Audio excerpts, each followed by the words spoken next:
할렐루야. 반갑습니다. 반갑습니다. 예, 반갑습니다. 그렇게 과격하게 안 하셔도 되는데. 예, 지난 주일 온 가족과 함께 드리는 어린이 주일 온 가족 예배를 우리가 드렸습니다. 자녀들과 함께 예배를 드리는 것이 얼마나 복이 되는 일인지를 깊이 생각해 보는 날이었습니다. 우리 속초중앙교회 출석하는 교회 학교를 다니는 학생을 데리고 다니는 부모님들은 대부분 2부 예배 시간에 맞춰서 교회로 오세요. 왜냐하면 교회 학교 모든 부서가 9시 반부터 시작하기 때문에 거기에 맞춰서 아이들을 데려와서 영유아부, 유치부, 유년부, 소년부, 1318 자녀들을 보내고 부모님들은 2부 예배를 보통 드리세요. 그리고 2부 예배 끝나고 나서는 자녀들과 만나서 또 집에 가는 부모님들도 계시고 또 오후까지 남아서 본인은 오후 찬양 예배를 드리면서 은혜를 받고 자녀들은 어와나를 통해서 또 은혜를 받기도 하는 그런 여러 가정들이 있습니다. 우리 교회는 이렇게 교회 시스템이 오래전부터 참 잘 세워져 왔습니다. 그런데 과연 우리 교회 학교 어린이들이 또 그 학부모님들이 예배를 제대로 드리고 있는지, 하나님의 말씀은 들을 때 정말 귀를 쫑긋 세우고 하나님의 말씀을 바로 들으려고 하고 있는지, 아니면 찬송을 부를 때에 다 같이 힘있게 찬송하며 하나님께 영광을 돌리고 있는지, 기도할 때는 같이 전심으로 기도하는지 알 길이 없어요. 그래서 우리 교회는 1년에 한 번 5월 첫째 주일 어버이 주일에 온 가족 예배를 드려요. 그래서 온 가족 예배를 드리면 교회 학교 우리 어린이들, 학생들과 학부모님들이 2부 예배 시간에 다 같이 앉아서 예배를 드리는 거예요. 그런데 여러분, 어떤 분이 지난주에 우리 교회 2부 예배 오셨다가 오랜만에 오신 분인데 깜짝 놀랐다는 거예요. 어떻게 교회 학교 아이들이, 그 어린 아이들이 어른 예배 들어와서 조용히 예배를 드리냐는 거예요. 할렐루야. 신기하지 않습니까? 많은 분들이 어떻게 어린이들이 어른과 예배를 드리면서 그 예배에 적응할 수 있겠습니까? 그렇게 물어보시는데, 훈련이 잘 된 아이들은 어른 예배를 드리든 어린이 예배를 드리든 하나님이 은혜 주시는 대로 이 아이들이 감사로 기쁨으로 예배 드리는 줄로 믿습니다. 그래서 지난주 2부 예배 시간에 우리 이영숙 간사님께 제가 여쭤보니까 2부 예배 시간에만 598명이 예배를 드렸어요. 2부 예배만, 1부, 3부 빼고 평상시에 2부 예배 출석이 대략 한 300명 내외가 된다고 가정을 했을 때 뭐 거의 600명이 예배를 드렸으니까 2배로 예배를 드렸잖아요. 그런데 여기에서 우리가 생각해 볼 거는 우리 어린이들의 숫자보다도 훨씬 많이 2부 예배를 드렸다는 거예요. 그게 무슨 얘기냐면, 부모님이 아이들을 교회 학교에 보내놓고 예배를 그동안 설렁설렁 드리고 대충 밖에서 여기저기 돌아다니고 카페 가서 차 마시고 또 누구랑 집사님하고 만나서 그냥 이러다가 예배 시간 지나가고 그랬던 분들 한 100명이 예배를 들어왔다는 얘기예요. 할렐루야. 아이들이 예배를 드리는데 부모가 안 드릴 수 없잖아요. 그러니까 그냥 어쩔 수 없이 따라가지고 예배를 드려왔는데, 아이들이 예배에 집중하는 모습을 보고 부모님들도 거의 집중해서 예배 드리는 것을 지난주에 보게 되었습니다. 온 가족 예배가 얼마나 의미 있는 예배였는지, 감사한 예배인지를 우리가 생각하게 됐습니다. 그래서 저는 생각하기를 우리 속초중앙교회가 정말 이 지역사회를 살리는 복된 교회가 되는 길은 교회 학교를 살리는 길밖에 없다. 저는 그렇게 생각하는 거죠. 그래서 이 시간에 말씀을 나누기 전에 우리 한번 다짐하고 시작하면 좋겠는데, 이렇게 한번 선포해 보겠습니다. 교회 학교가 살아야 교회가 삽니다. 한번 해보시죠. 네, 교회 학교가 살아야 교회가 삽니다. 여러분, 정말 우리 교회 학교를 위해서 기도해 주시고 우리 부모님들 믿음의 본이 되어 주시기를 부탁드립니다. 오늘 신명기 강해 설교 37번째 시간입니다. 신명기 20장 10절로 20절의 말씀으로 전쟁 전에 할 일들이라는 제목으로 복음 증거하도록 하겠습니다. 하나님께서 모세를 통해서 이제 이스라엘 백성이 40년의 광야 생활이 끝나면 가나안 땅에 들어가게 될 텐데, 이제 가나안 땅에 들어가면 어떤 일들이 벌어질 것인지를 하나하나 얘기하면서 많은 것들을 지금 얘기해 주고 계시는데, 신명기 이 말씀은 지난 40년 동안 광야에서 수없이 반복해서 이스라엘 백성에게 들려주셨던 이야기를 다시금 지금 반복하는 얘기입니다. 그러니 오늘 우리가 듣는 말씀도 처음 듣는 얘기는 아닐 거예요. 그런데 신명기 말씀을 통해서 이것이 하나님이 우리에게 주신 뜻이 무엇인지를 분명하게 깨달아서 이것이 율법과 규례와 법도가 되는 것을 분명히 알라라고 모세가 자기가 죽기 전에 당부하는 이야기가 됩니다. 우리는 지난 시간에 신명기 19장과 20장 앞부분을 통해서 몇 가지 얘기를 들었어요. 그 중에 하나는 이제 가나안 땅에 들어가면 각 지파가 땅을 분배받게 될 것이고, 그곳에 들어가면 수없이 많은 이상한 일들이 벌어지게 될 것이다. 광야에서 우리가 살 때하고는 전혀 다른 현상이 일어나게 될 것이다 라고 말씀하시면서, 그 중에 일어나는 현상이 부지불식간에 실수로 사람을 죽이는 일도 일어나겠다. 광야에서는 생각도 못한 일인데 그곳에서 정착하여 살다 보면 그런 일들이 있겠다. 그런데 문제는 고의로 그렇게 한 것이 아니라 실수로 그렇게 한 일로 말미암아 실수한 사람이 또 살인을 했다는 이유로 그 자리에서 죽임을 당하는 것, 처형을 당하는 것, 그것 너무나 억울하게 만들 수 있다. 그래서 이 도피성에 가서 판결을 받기까지 보호를 해주는, 그리고 이 억울한 일을 벗어날 때까지 그 안에서 보호를 받을 수 있는 도피성을 세우라고 얘기하셨어요. 그래서 지난 시간부터 계속 말씀드렸습니다마는 이 요단강 동쪽의 두 지파 반을 땅을 분배할 때 이미 그때에도 도피성 3개를 하나님이 지정해 주셨어요. 그래서 우리가 지난번 그림을 통해서도 봤지만 베델, 길랏 라못, 바산 골란이라는 곳이 이 요단 동편 아래쪽부터 3곳을 하나님이 주셨다.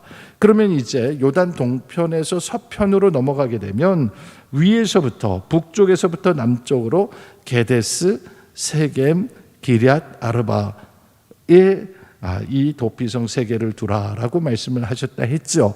그래서 이것을 우리가 외우기 쉽게 제가 앞자만 기억을 하면 좀 더 도움이 됩니다. 그래서 요단 동편에서는 백길바, 한번 따라해 보겠습니다. 백길바, 베델, 그 다음에 길랏 라못, 바산 골란, 이렇게 머릿속에 한번 기억을 해보라고 하셨고, 그 다음에 이제 요단 서편으로 와서는 위에서부터 아래로 게세기, 한번 따라해 보시죠. 게세기.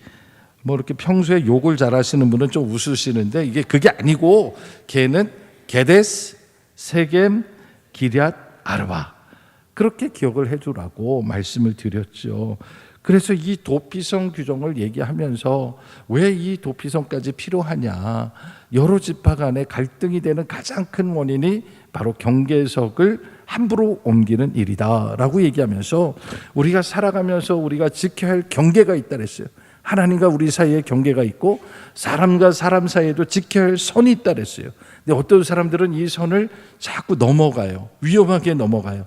하나님의 자리에 도전하기도 하고 사람과 사람 사이에 지켜야 할 선을 지키지 않고 이게 사람인지 짐승인지 그냥 선을 막 넘는 사람들이 있죠. 이 선을 넘으면 반드시 사건과 사고가 일어나게 돼 있다라고 말씀하시면서 너희는 이 지계석을 옮기지 말라라고 말씀하셨다 했습니다.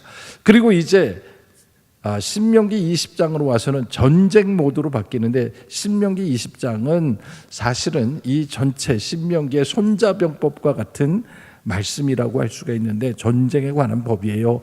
이스라엘 백성이 하나님께서 승리를 주신다 할지라도 이스라엘 백성 중에 4종류의 전쟁에 나가지 말아야 할 사람들이 있다 그랬죠. 집을 짓고 나서 집을 다 졌는데 낙성식을 하지 못한 사람들, 억울하게 전쟁 나가 죽으면 다른 사람이 들어가니까 그 사람은 낙성식 할 때까지 전쟁을 면하게 하라 했어요. 또 약혼을 했는데 아직 장가들지 못한 사람도 마찬가지로 전쟁을 나가지 않도록 면제를 해주라고 얘기했고, 또 포도원에 많은 걸 심었는데 열매를 아직 거두지 못한 사람도 억울하게 되지 않도록, 그 열매를 다른 사람이 취하지 않도록 나가지 않도록 하게 하셨고, 마지막에는 심신이 연약해서, 마음이 약해서 두려워 떠는 자는 나가지 못하게 하라. 왜냐하면 그 사람 때문에 다른 사람들도 악 영향을 미칠 수 있으니까 그 사람들은 내보내지 말라. 이게 지난번까지 우리가 나눈 이야기였습니다. 그렇다면 오늘은 본격적인 전쟁에 관한 이야기인데, 오늘 본문 말씀을 우리가 이해하기 위해서는 분명히 알아야 될 것이 있습니다. 두 가지 전쟁이 있다는 거예요. 전쟁은 다 같은 게 아니에요. 그래서 먼저 우리가 볼 때 두 가지 전쟁이 있는데, 첫 번째 유형이 어디 있냐? 15절 말씀부터 읽어볼게요. 15절 한번 읽겠습니다. 시작. 내가 내게서 멀리 떠난 성읍들, 곧 이 민족들에게 속하지 아니한 성읍들에게 이같이 행하려니와. 15절 이후로 계속 전쟁의 이야기가 있는데, 이 전쟁의 공식대로 해야 될 대상이 있는데 그걸 15절에 뒤에 얘기했어요. 그래서 먼저 15절을 보면 너로부터 어디 있는 성읍들? 멀리 떨어진 성읍들.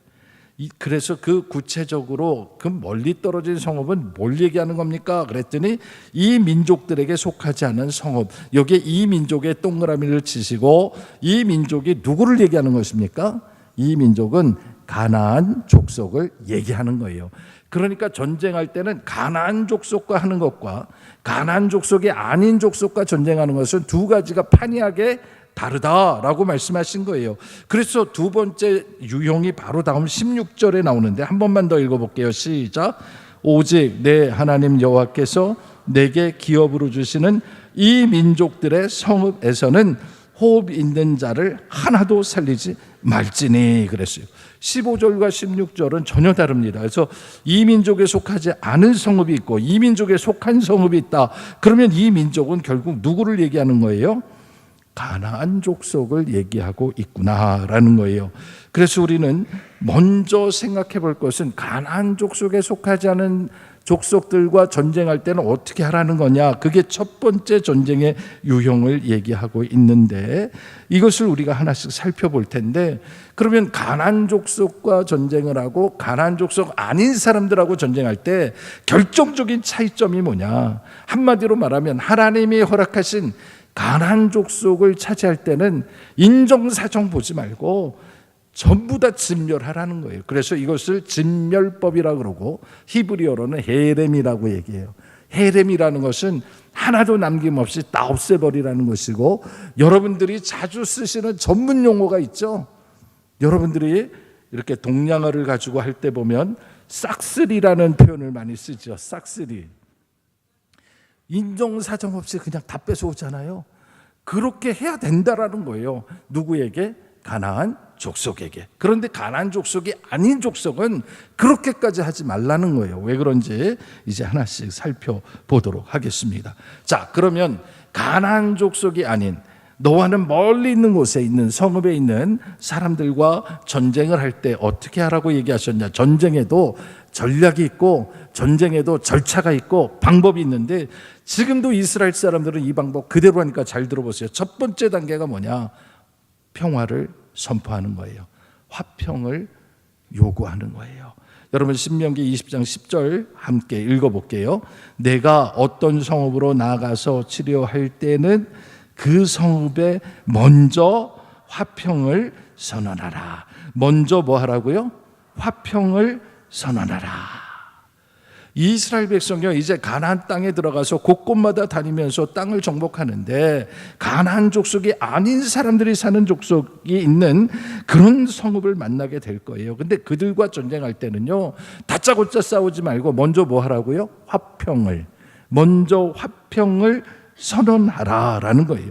그럼 이 화평이 뭐냐? 샬롬을 얘기하는 것이고, 이것은 전쟁이 없는 상태를 말하는 것입니다. 여러분, 상대방 나라가 가나안 족속이 아닌데 이스라엘이 화평을 선언할 때에 그 족속이 화평을 받아들일지 아닐지 모르잖아요. 그러니까 무조건 공격하는 것이 아니라 화평을 선언함으로 전쟁이 없이 외교적인 방법으로 먼저 평화를 유지하고, 그래서 서로 좋은 관계를 맺는다면 그보다 더 좋은 방법이 없다라는 거예요. 그러니까 전쟁에서 싸우지 않고 이기는 것은 평화를 선언하는 거예요. 그래서 여러분, 이스라엘이 먼저 미리 적대적으로 나갈 필요 없이 먼저 너희가 가나안 족속이 아니라면 화평을 선언하라는 거예요. 그런데 화평을 선언했더니 11절에 보니까 그 성읍이 만일 어떡하기로 대답하고 우리도 화평을 원해요 라고 대답하고 너를 향하여 성문을 열거든 그 모든 주민들에게 내게 조공을 바치고 너를 섬기게 할 것이다. 이것이 첫 번째 작전인 것입니다. 여러분, 화평을 선언하고 이 백성들이 화평하기를 원한다는 답을 주면 말로만 끝나지 않고 행동으로 넘어가게 되는데 그 행동 첫 번째가 뭐예요? 성문을 거기다 동그라미를 치세요. 성문을 열거든. 성문을 연다는 게 무슨 뜻입니까? 여러분, 평화를 유지하기 위해서, 평화를 맺기 위해서는 세 가지가 필요하다고 얘기하는데 첫 번째가 뭐냐? 문호개방이에요. 성문을 여는 거예요. 내가 정말 당신하고 전쟁을 하지 않겠습니다. 그것을 표현하는 가장 좋은 방법은 성문을 여는 거예요. 내가 당신하고 싸울 마음이 없습니다. 그러면 내 마음을 활짝 열고 내 마음을 그에게로 향하는 것이에요. 누군가가 찾아왔는데 반가운 사람이 찾아오면 문을 꼭 잡고 문을 열어주지 않고 어디서 왔어요? 왜 왔어요? 누가 왔어요? 그렇게 묻겠어요? 아니면 내가 정말 기뻐하는 사람이면 문을 활짝 열고 어서 들어오세요 그러겠어요? 이스라엘과 정말 평화하기를 원하면 성문을 열라는 것입니다. 말로만 평화하면 성문을 열지 않아요. 근데 진짜 평화하면 성문을 열습니다. 얼마가 아니라 몇 년 전에도 우리 남한하고 북한하고 좀 좋은 관계 갈 뻔한 때 있었죠. 그때 저는 뭘 봤냐면 문을 여는지 안 여는지 그걸 계속 본 거예요. 근데 말로는 평화롭게 한다고 하는데 문을 열지 않잖아요. 이건 아니구나 그 생각이 들었는데, 마음을 연다는 것은 이쪽만이 아니라 저쪽도 서로 마음을 열어서 서로 자유롭게 대화하고 자유롭게 만나고 자유롭게 생각을 나눌 수 있는 평화를 얘기하는 거예요. 오늘날 국제 관계를 보면 우리가 평화한 나라와 평화하지 않은 나라가 차이가 있습니다. 어떤 데 차이가 날까요? 평화로운 나라는 문호를 개방합니다. 누구든지 우리나라 들어오라는 거죠. 마음껏 들어와라. 평화로운 나라는 문을 열어요. 그런데 전쟁에 있거나 위험한 나라는 함부로 문을 열어주지 않잖아요. 그러니까 문이 안 열렸다는 것은 그것은 전쟁 준비하고 있다는 것과 다른 얘기가 아니라는 거예요. 그래서 지나가는 얘기지만 우리나라와 북한이 같은 말 쓰고 같은 역사를 가졌지만 어떻게 이렇게 다를 수가 있겠어요? 저는 이것은 하나님의 말씀이 있냐 없냐 차이라고 생각하거든요. 아멘? 그런데 얼마나 하나님이 큰 차이를 주셨냐면 여권 파워로도 알 수 있어요. 여러분, 대한민국 여권을 가지면 전 세계에 비자 없이 갈 수 있는 나라가 192나라예요. 진짜 안 놀라시네. 세계 3등이에요. 3등. 안 놀래요? 그럼 2등은 어디예요? 2등은 일본이에요. 일본 여권을 가지면 193개 나라가요. 우리보다 한 개 더 많아요. 1등은 아니에요. 싱가포르예요. 싱가포르에 194나라를 가요. 그러니까 우리나라가 3등이라는 거 대단한 거 아니에요? 하나님 우리에게 평화 주신 줄로 저는 믿습니다. 그러면 북한은 몇 등 했겠어요? 간신히 99등 했어요. 간신히 99등. 북한 여권으로는 비자를 가지고 갈 수 있는 나라, 없이가 아니라 갈 수 있는 나라가 41개. 그러니까 한마디로 북한 여권을 가지고는 갈 수 있는 나라가 별로 없다. 자기들 같은 나라만 다니는 거예요. 이거 하나만 봐도 문을 열었다라는 게 평화가 뭔지를 알 수 있다. 두 번째 단계는 뭐냐? 조공관계예요. 오늘 본문에서도 얘기합니다. 너가 정말 성문을 열거든 그 모든 주민에게 내게 무엇을 바치고 거기다 또 동그라미를 치는 거예요. 조공을 바쳐야 진짜로 평화를 선언한 거예요. 아멘. 그러면 조공이 무슨 뜻이냐? 이걸 오늘날로 표현하면 자유무역, 국가 간의 거래, 이것을 조공이라고 말할 수 있는 거예요. 여러분, 여기서 말하는 조공이요, 일방적 조공이 아닙니다. 여러분, 식민지와 열강국가 사이에는요, 일방적인 수탈과 착취의 관계이기 때문에 이것은 조공이 아니라 착취라고 얘기해요. 근데 조공이라는 말은 착취하고 좀 다르거든요. 이것은 평화로운 나라끼리 거래할 때 조공이라고 쓰는 거예요. 예를 들면 우리나라 역사를 보면 우리나라가 중국의 원나라, 명나라, 청나라, 중국의 항상 사신들이 매년 조공물을 가지고 갔습니다. 인정합니까? 우리나라가 중국에 매년 조공물을 가지고 가면 우리가 중국보다 작은 나라고, 우리가 중국에 가서 절하고 중국에 이렇게 납작 엎드리는 나라, 그렇게 보이죠? 그렇게 보여요, 안 보여요? 그렇게 보이죠. 그런데 우리 조상들은 그런 분들이 아니었어요. 조공을 드리는 척하고 더 많은 걸 뺏어왔어요, 우리가. 왜냐하면 국가와 국가 관계는 조공을 하면 조공으로 끝나는 게 아니라 반드시 답례를 하게 돼 있어요. 그러니까 우리는 한 10만 원 정도 들고 가서 조공을 드리고 한 100만 원어치를 가져오는 거죠. 우리는 중국과 늘 그렇게 거래를 했습니다. 그래서 모든 나라들이 약소국가가요, 큰 나라에 조공을 바치면 큰 나라는 반드시 대국이라면 그 배로 갚아줘야 하는 거예요. 그래서 조공은 사실상 국가 간의 뭐예요? 무역이고 거래를 얘기하는 거예요. 그러니까 진짜 문을 열었으면 이스라엘하고 뭘 해야 돼요? 거래를 하는 거죠. 이스라엘이 부족한 거는 사올 수 있고 우리가 필요한 건 갖다 줄 수 있고. 근데 그것을 좀 기분 좋게 말하니까 뭐가 돼요? 조공이 되는 거예요. 그래서 조공은 주고받는 거예요. 여러분이 옆집 사람들하고 정말 친해지면요, 옆집 문이 열리고 그 다음에 필요하면 그릇도 빌리러 가고, 우리 집에 맛있는 게 넘쳐나면 같이 나눠 먹자고 가져가고. 그래요, 안 그래요?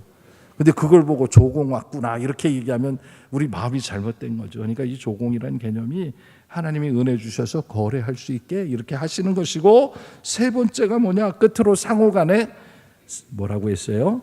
너를 11절 끝에 섬기게 할 것이다. 자, 섬긴다는 말이 바로 서비스를 얘기하는 것이고, 오늘날의 말로 표현하자면 일자리를 제공하게 된다, 그런 뜻이 되는 겁니다. 자, 화평을 맺은 나라끼리는 필요하면 가서 도움을 주기도 해요. 대표적인 게 솔로몬 때죠. 여러분, 솔로몬 때 저 두로 왕 히람이 필요한 모든 향나무를 베어서 보내준 거 기억나시죠? 또 거기에 기술자들이 와서 이스라엘의 성전을 짓는데 그들이 일을 했습니다. 품삯을 주고 일하게 했다고요. 그게 와서 섬기게 했다는 것이고, 평화로운 시대는 서로 이렇게 왔다 갔다 하면서 도와주기도 하고 품앗이 하는 거예요. 옆집에서 평화로운 집, 옆집에서 김치하면, 김장하면 내가 가서 도와주면 우리 집 김장할 때 그 사람도 와서 서로 도와주잖아요. 서로 섬기는 관계. 그러면 그 집하고 우리 집은 좋은 사이, 나쁜 사이? 진짜 좋은 사이, 평화롭다는 거예요. 국가와 국가 간이 그렇다라는 것입니다. 지금 그것을 성경의 언어로 표현하고 있는 거예요. 그래서 이렇게 이스라엘하고 사이좋게 지내면 성문도 열고 조공도 주고받고 그리고 섬기기도 하고 그렇게 좋은 관계가 될 것이다. 그런데 만약에 화평을 선언했는데 거절하면, 12절입니다. 만일 너와 화평하기를 거부하고 너를 어떻게 하면 대적하여 싸우려 하거든. 여기에 대적에다가 동그라미를 치시기 바랍니다. 이스라엘은 다른 나라와 싸울 마음이 없는데, 그래서 화평하자고 하는데 이미 성문을 열기도 전에 우리는 성문 열 생각이 없고 너희와 교류할 생각도 없고 너희를 위해 일할 생각도 없고, 그래서 우리는 싸우겠다. 작정한 사람들, 작정한 나라라면 어떻게 했냐라는 거예요. 그러면 어쩔 수 없이 전쟁을 할 수밖에 없다. 그러면 어떻게 하느냐? 작전이 있습니다. 그 다음 2단계 12절입니다. 만일 너와 화평하기를 거부하고 너를 대적하여 싸우려 하거든 너는 그 성읍을, 거기다 동그라미를 치십시오. 애워 쌀 것이다. 이게 압박 작전이라는 거예요. 포위 압박. 그러니까 평화를 거부할 때에 제일 먼저 할 수 있는 건 먼저 치는 게 아니라 둘러싸서 완전히 압박을 해서 스스로 그들이 손을 들게 만들라는 것이죠. 그러니까 오늘날 예를 들어서 북한이 나쁜 짓을 하거나 미사일을 쏘거나 그러면 대북 제재가 들어가고 러시아가 전쟁을 일으키고 그러면 막 제재를 하기 시작하고 이게 오늘날 포위의 개념이 될 거예요. 근데 그 당시에는 성읍을 둘러싸서 빠져나가지 못하게 하면 그 안에서 먹을 게 떨어지면 항복할 수밖에 없거든요. 그렇게 애워싸는 게 작전이에요. 그러니까 무조건 치고 들어가는 게 아니라 상당히 하나님께서 주신 말씀을 보면 이스라엘 백성들의 생명을 아끼면서 공경할 수 있도록 방법을 알려주셨다. 만약에 그런데 하나님께서 그 성을 넘기시면, 내 손에 넘기시면, 하나님이 승리를 보장하시면 그때 너희는 칼을 들고 가서 남자들, 여기 중요한 건 남자들을 다 죽이라 그랬어요. 그러니까 가나안 족속이 아닌 사람들과 불가피하게 그들이 대적하고 그들이 전쟁을 원한다면 해주는데 하나님이 허락하시면 그때 공격할 것이요, 조건은 뭐냐면 남자만 죽이라고 하신 거예요. 이해가 되셨죠? 남자만. 그러면 그 뒤에 14절을 보세요. 가나안 족속이 아닌 경우에 살려둘 사람들이 있습니다. 너는 오직 누구와? 여자들과 또 유아들과 가축들. 그러니까 전쟁과 상관없는 용사들이 아닌 민간인들은 절대로 건드리지 말라는 거예요. 이게 하나님의 법입니다. 그래서 평화를 구하기 위해서 너는 거기에 탈취물로 네 것으로 삼을 것이고 빼앗은 것으로 너는 먹을 것이고 다 일일이 말씀하시면서 가나안 족속에 속하지 않은 족속들은 이런 방식으로 전쟁해라, 그렇게 알려주셨어요. 아셨죠? 그런데 가나안 족속은 어떻게 하라고요? 16절 넘어갈게요. 16절은 그런데 가나안 족속과 전쟁이 벌어지면, 그래서 16절이에요. 오직 내 하나님 여호와께서 내게 기업으로 주시는 이 민족들의 성읍에서는 호흡이 있는 자를 하나도 살리지 말지니. 호흡이 있는 자를 살리지 말라는 것은 용사들만이 아니라 여자든 유아든 가축이든 모든 호흡이 있는 것은 그냥 남기지 말고 진멸하라. 아까 말씀한 헤렘이라는 용어로 표현이 되겠는데 하나님께서 극도로 이들을 싫어하시면서 이렇게 하라 말씀하셨어요. 그러면 이 족속이 누구냐? 오늘 본문에는 가나안 6족속을 얘기했습니다. 여러분, 가나안 7족속이 어떻게 돼요? 헷가아, 부히여, 기르가스. 이게 7족속이에요. 이것도 앞자만 따가지고 외우면 이렇게 할 수 있는데 한번 따라해 볼까요? 헷가아, 좀 잘 따라해 보세요. 자, 해볼게요.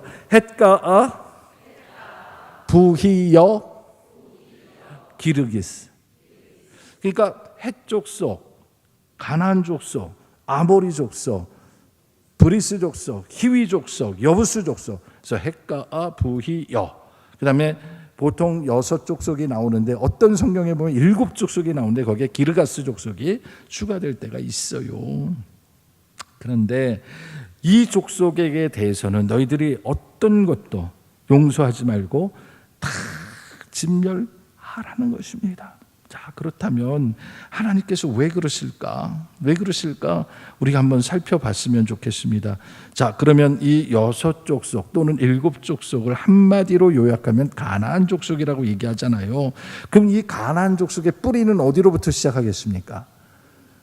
여러분, 창세기 이제 7장에 보면 이제 창세기 5장에 노아가 나오고 창세기 7장에 아시는 것처럼 홍수 심판이 있고, 그리고 나서 창세기 10장에 보면 이제 노아로부터 시작해서 자손들이 퍼져나가는데 노아의 아들은 셋이 있었어요. 셈과 함과 야벳이 있었는데 세 아들 중에 아빠가 포도주를 먹고 벌거벗고 취해서 잤을 때에 이 아빠의 하체를 보고 이 아빠를 욕되게 했던 아들이 셋 중에 하나가 있어요. 누굴까요? 함이었죠. 여기까지는 우리가 알고 있죠. 그런데 이 함이 그래서 저주를 받게 되고 이 형들의 다 종이 되게 하시는데 이 함의 아들들이 누구냐? 우리가 한번 살펴보겠습니다. 창세기 잠깐 앞으로 가볼게요. 창세기 10장 6절 찾으셨죠? 창세기 10장 6절 말씀. 거기에 보면 노아의 세 아들 중에 함의 아들이 나오는데 네 아들이 나옵니다. 찾으셨습니까? 하나씩 해볼게요. 함의 아들은 구스, 그 다음에는 미스라임, 그 다음은 붓, 그 다음은 가나안. 여기에 가나안이 나왔죠. 그러니까 가나안은 누구의 아들? 노아의 세 아들 중에 함의 아들, 맞죠? 자, 그러면 이 가나안의 아들은 또 누구겠어요? 건너뛰고 15절로 넘어갈게요. 15절 찾으셨어요? 이 가나안이 자식을 쭉 낳습니다. 가나안은 장자 누구? 또 헷을 낳고, 그 다음에 또 여부스 족속과 아모리 족속과 기르가스 족속과 히위 족속과 알가 족속과 신 족속과 아르와 족속과 스말 족속과 하마스 족속을 낳았더니 그 후로 가나안 자손의 족속이 흩어져 나갔더라 그랬어요. 그래서 이 가나안 족속이 다 어디로부터 시작됐느냐? 함의 자손으로부터 시작됐는데 시돈과 헷과 여부스와 아모리와 기르가스와 히위, 아까 우리가 했던 헷과 부이여 기르가스가 여기 다 나오는 것이죠. 이것만 봐도 가나안 자손이 여러 지파구나. 가나안으로 통칭해서 얘기하지만 구체적으로 들어가면 그런 거예요. 자, 제가 강씨예요. 진주강씨예요. 근데 진주강씨가 하나예요? 여러분, 진주강씨도 파가 여러 개가 있어요. 뭐 다른 성씨도 마찬가지겠지만 마찬가지로 가나안의 자손인데 그 자손 중에 여러 지파가 있습니다. 헷, 여부스, 아모리, 기르가스 뭐 등등등등이 오늘 나와 있다. 그런데 공통점은 다 뭐다? 누구의 아들들?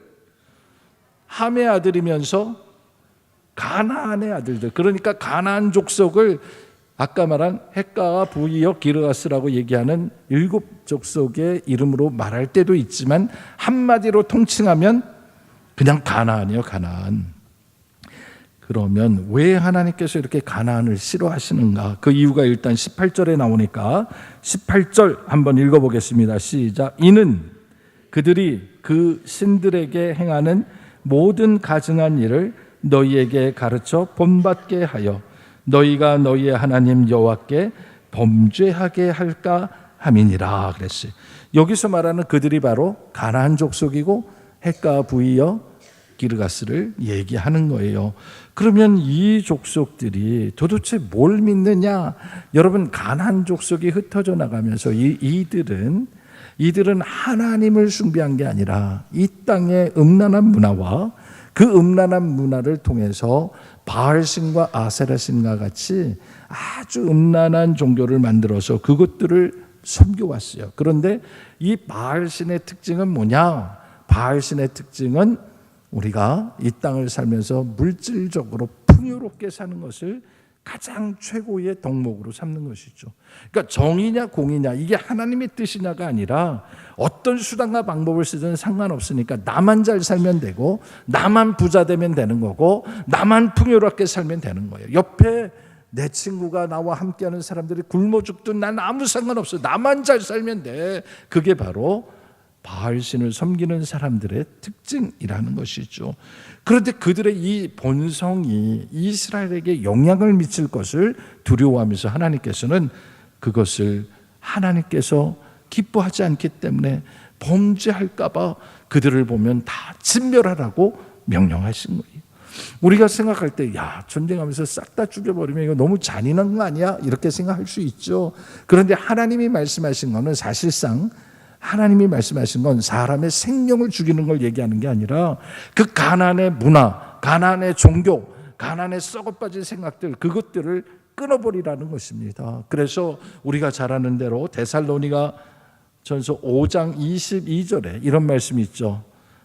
악은 어떤 모형이라도 버리라. 하나님께서 왜 우리에게 악은 어떤 모양이라도 버리라 그랬을까요? 여러분, 악한 것들이 때로는 굉장히 우리에게 매력적일 수 있고 굉장히 우리가 타협하고 싶은 마음을 줄 만큼 충동적이기도 해요. 그런데 하나님께서는 하나님이 악하다 하시면 우리는 어떤 모양이라도 버리라는 거예요. 절대로 타협하지 말라. 그게 바로 오늘 신명기 20장의 전쟁의 법의 기본이 되는 가난과는 어떤 경우에도 협상하지 말고 그들과 함께하지 말라는 말씀이에요. 그래서 오늘 이 말씀을 우리가 보면서 하나님께서는 왜 그러실까? 저는 그 답을 레위기 19장 2절에서 찾습니다. 하나님은 늘 말씀하셨죠. 내가 거룩하니 너희도 거룩하라. 그럼 여러분, 거룩한 게 뭡니까? 거룩한 척하고 다른 사람들보다 점잖은 척하고 그게 거룩한 거예요? 그거 아니죠. 진짜 거룩한 건 뭐예요? 하나님이 기뻐하시는 것을 나도 기뻐하고 하나님이 싫어하시는 것을 나도 싫어하는 거, 그게 거룩함이에요. 하나님의 성품을 닮아가는 것이 거룩함인 줄로 믿으시기 바랍니다. 그래서 이 가난을 닮지 말라는 거예요. 세상 사람을 닮지 말라고 말씀하는 거예요.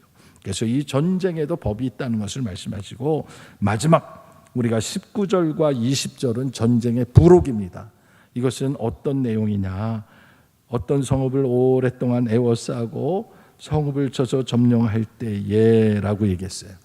어떤 성읍을 둘러싸고 오랫동안 버틸 때에 그 작전 중에 어떤 작전이 있느냐, 그 사람들이 안에서 끝까지 버티다 못 버티면 항복하게 돼 있으니까 그렇게 포위 작전을 하되 우리가 먹고 살겠다고 그 주변에 있는 나무들을 함부로 자르지 말라는 거예요. 특별히 과실을 맺는, 열매를 맺는 나무는 함부로 자르지 말라는 거예요.